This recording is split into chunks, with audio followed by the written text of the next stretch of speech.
U početku ćemo skuvati fil od malina.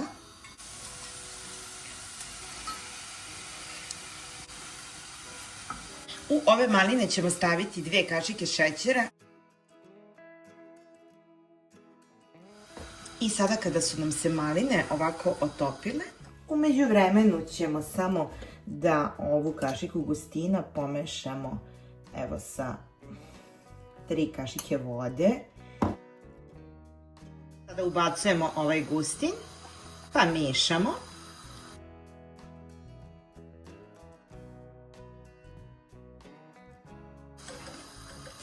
Evo, krema nam se već fino zgusnula. I ono što ćemo na kraju da joj uradimo, ubacit ćemo 50 grama putera.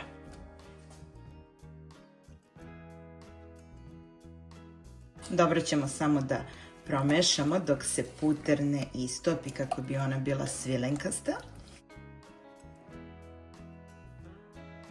I sada ćemo samo da je preručimo u jednu činiju.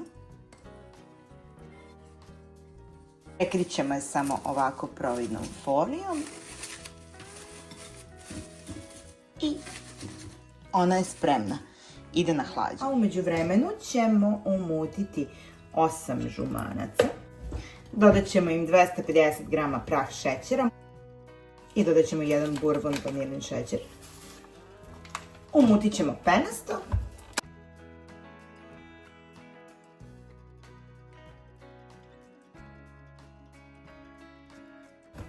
I ovaj fil kuvamo na pari. Čujemo ova žumanca. I prelazimo na kuvanje. I ovako ćemo naravno povremeno da mešamo ovaj naš fil. Ovo je trenutak kada ćemo dodati i puter. Nastavljamo sa kuvanjem i mešanjem, a se vraćamo na pripremu kore. A u međuvremenu dok nam se fil kuva, ja sam takođe uključila i rernu i sada ćemo da umutimo belanca. 8 belanaca, 8 kašika šećera.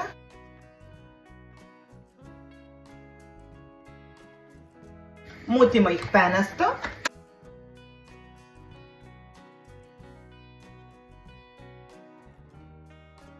Belanca su nam se fino penasto umutila. I sada ćemo im dodati orahe, gustin. Lagano ćemo sada špatulom da ih pomešamo kako nam ne bi pala i kako bi ostala i dalje vazdušasta.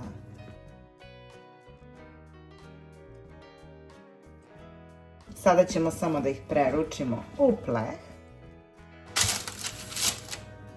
I sada ćemo da preručimo koru. Od ove jedne kore ćemo dobiti 3. Ukoliko želite veću tortu, u tom slučaju slobodno poduplajte meru. Sada ćemo samo dobro da je poravnamo ovom špatulom do svih krajeva. I ne želimo da ova kora bude previše debela.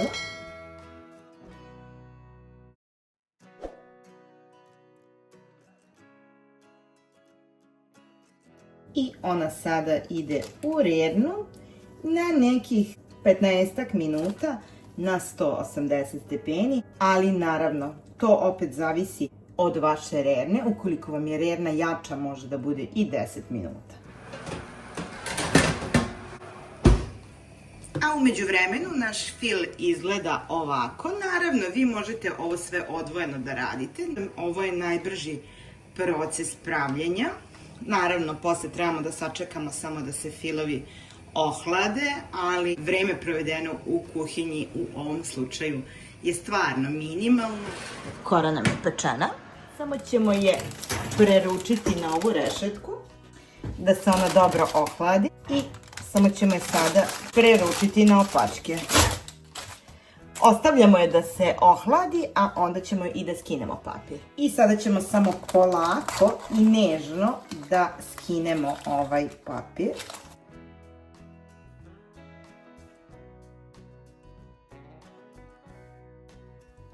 I koru ćemo sada takođe dobro da ohladimo. A onda ćemo da je prerežemo na ovako 3 dela i tako ćemo da filujemo ovu našu tortu. U međuvremenu nam se i fil od žumanaca skuvao. Znači, kada dostigne temperaturu od 70 stepeni, znamo da je kuvan. Sada samo trebamo da ga ohladimo i onda možemo da slažemo našu tortu. I sada kada nam se kora dobro ohladila, samo ćemo da je prebacimo ovako na dasku. A zatim ćemo i da je prerežemo na 3 jednaka dela. Uopšte nije bitno, iako nisu jednake, zato što će se sve to pokriti. Neko bi sada uzeo lenjer pa sve ovo lepo izmerio. Ja to neću raditi, ali kao što vidite, super smo je prerezali. I sada ćemo jednu šlag kremu, ima 40 grama, da umutimo i 50 ml mleka. I ovo ćemo sada da umutimo u čvrst šlag.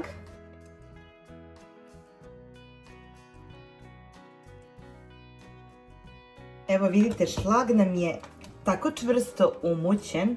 Nemojte mu dodavati više mleka, jer je i poenta da ovaj šlag bude ovako čvrsto umućen. I sada prelazimo na fil. Sa istim ovim metlicama od šlaga ćemo umutiti naš prohlađeni fil od žumanaca.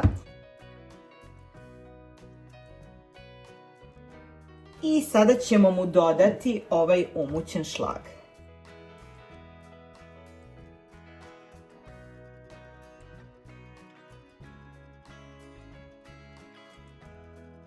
Fil nam je lepo umućen, krema. I sada ćemo samo da umutimo još jednu kesicu šlaga i filemo našu tortu.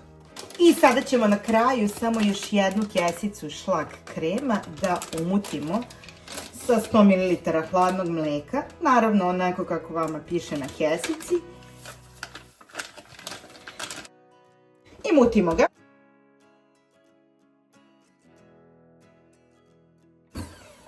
Evo ga, šlag je također lepo umućen.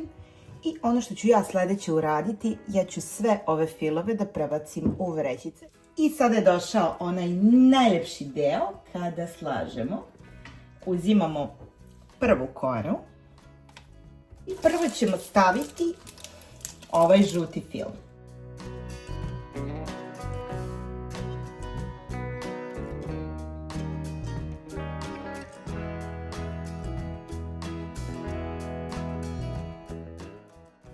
Gdje nismo stavili ćemo samo malo popuniti još.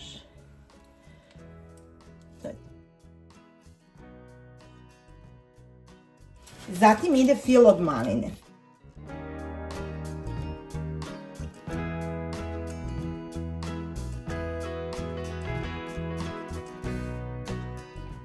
I sada stavljamo šlag.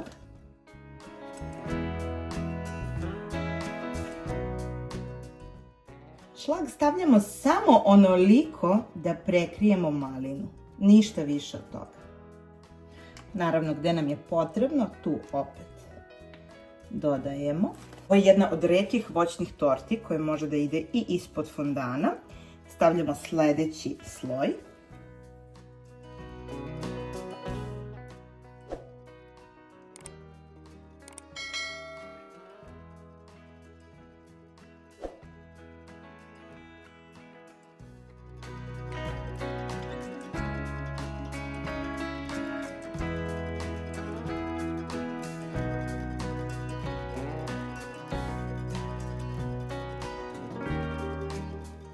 I sada stavljamo i posljednji sloj, ali preko ovog posljednjeg sloja ne idu maline. Samo ćemo staviti fil.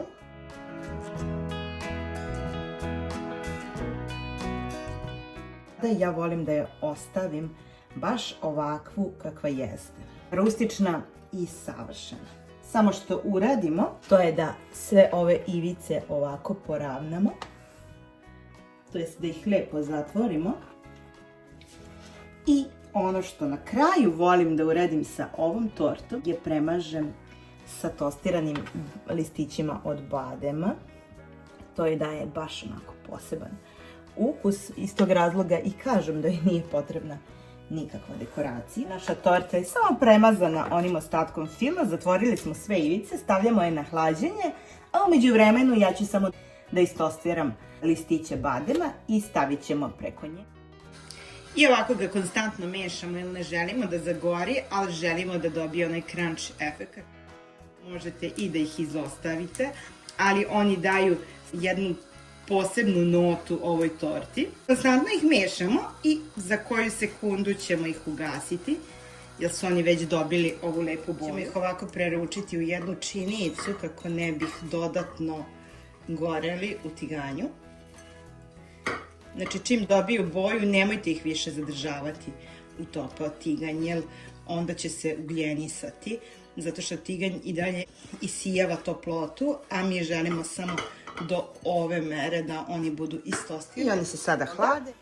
Ovako izgleda naša torta. Ja sam je samo posula sa ovim pečenim listićima badema, pa ajmo sada i da je probamo.